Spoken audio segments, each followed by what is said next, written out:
Hello, pre-algebra students. This is section 6 of chapter 1, where we're going to talk about scatter plots. A scatter plot, here's the definition, is a graph that shows the relationship between two sets of data. In a scatter plot, two sets of data are graphed as ordered pairs, that's the x and the y, that's an ordered pair, on a coordinate system or an xy coordinate plane. Alright, so let's look at this first example. The table shows Miranda's math quiz scores for the last 5 weeks. Make a scatter plot of the data. So here are her weeks. Each week, week 1, her score was 50, 2, 51, week 3, 65, 4, 72, 5, 80. Since the points are showing an upward trend, that's their trend, from left to right, the data would suggest a positive relationship. Her grades definitely improved. So week 1, here's where they've plotted the x and the y. The x was 4, the y was 72, so not quite halfway, closer to 70. And then week 5 was right at 80. So she had a slow start, but she definitely improved her scores. So they say this has a positive relationship. All right, you need to be able to interpret your graph after you make a scatter plot. All right, let's see if we can do a scatter plot. Here's a food table, and it shows the fat grams and calories for several snack foods. So I know yours is blurry. This is fat grams here per serving, and this is calories per serving. And this was the food that's being looked at. So a donut has 13 fat grams, 306. So we'll come over here and plot our donut at 13, 300. So I'm at 13, I come up to 306.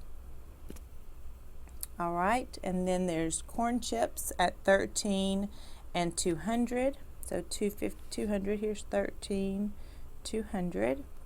Pudding, 3, 150.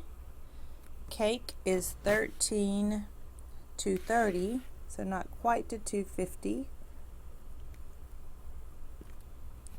6 and 140 for snack crackers, 6 and 140. And 5 and 130, 5 would be here, 130 would be halfway.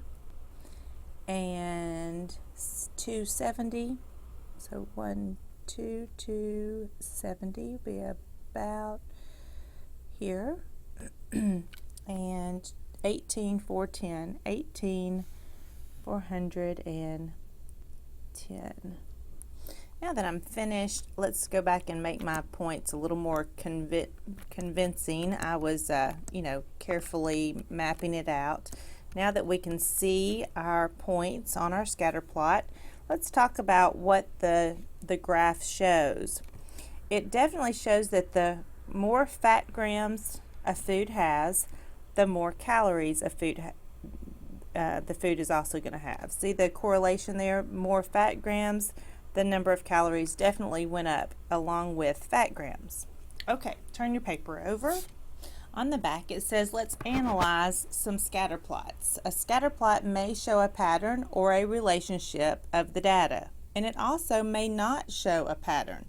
So this first scatter plot has a positive relationship. You can see how the trend is going up.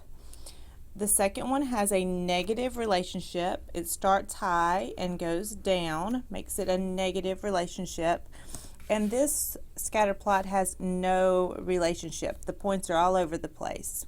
Another word is to say no correlation. Correlation, that's a good word. There's no correlation between all of the points here. All right, let's look at the shoe size and height. Determine whether a scatter plot of shoe size and height of people at a gym, whether it has a positive, negative, or no relationship. So the height is here and their shoe size is here. So as the shoe size increases, it looks to me like so does the height. Would you agree? Usually the bigger someone's foot, the taller they are. All right, determine whether a scatter plot of the data for the following might show positive or negative. So they're not asking us to draw a scatter plot, they're just asking us to think about these statements.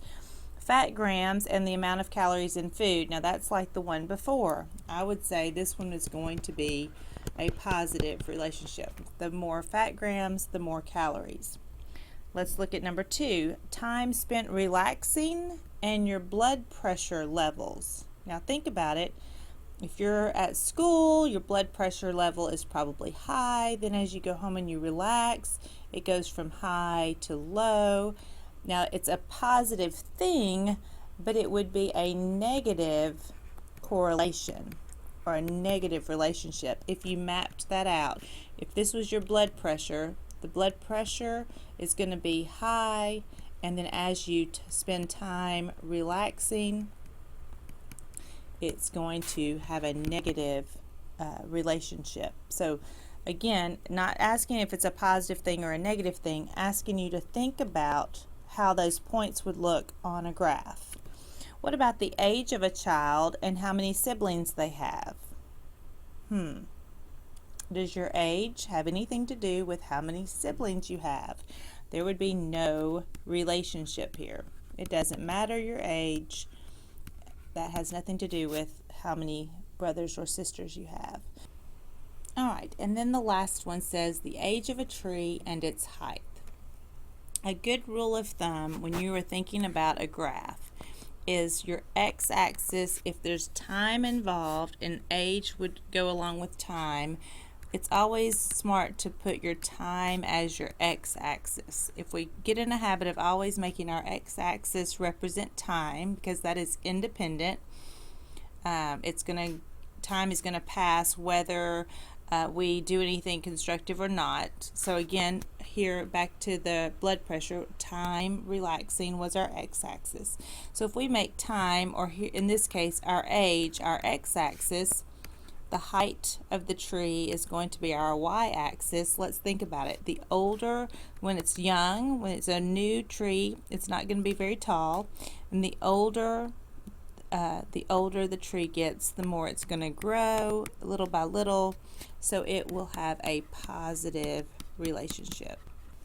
Or correlation, a positive correlation. You need to know that word. I use it often instead of relationship. It has the same root word. A positive correlation, the age of a tree and its height. All right, that's our video. I hope you all have a tremendous day. Oh, it looks kind of like me.